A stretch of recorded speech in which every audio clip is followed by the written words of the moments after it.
The Edmonton Police Service is facing calls for greater accountability. The force has seen more shootings involving police officers than any other jurisdiction in this country. Some people say it needs to re-examine its use of force, but others say it's too early to draw any conclusions. Madeline Cummings looks at both sides today.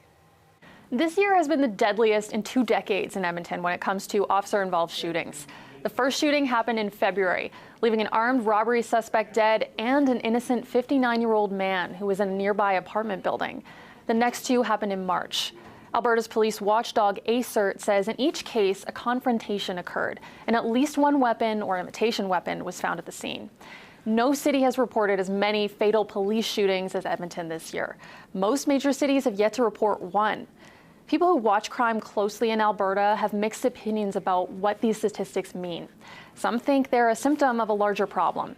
There's no denying that we do have an excessive use of force problem in Edmonton.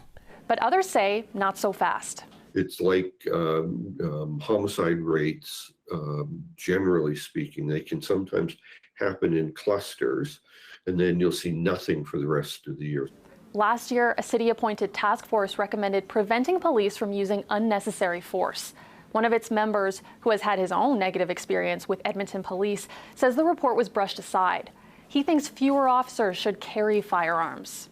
I think there needs to be some real consideration around taking some of these officers' guns away and either putting them on patrol without a firearm. They still have all their other tools. They'll still have their taser, their pepper spray, their baton. They'll still have all the other weapons that they have, but maybe they just don't have to carry a firearm, and maybe that can lead to different interactions. Edmonton police told us in a statement that they reviewed their use of force training last year, and they often review officer-involved shootings internally. All of this year's shootings are still under investigation by ACERT. Madeline Cummings, CBC News, Edmonton.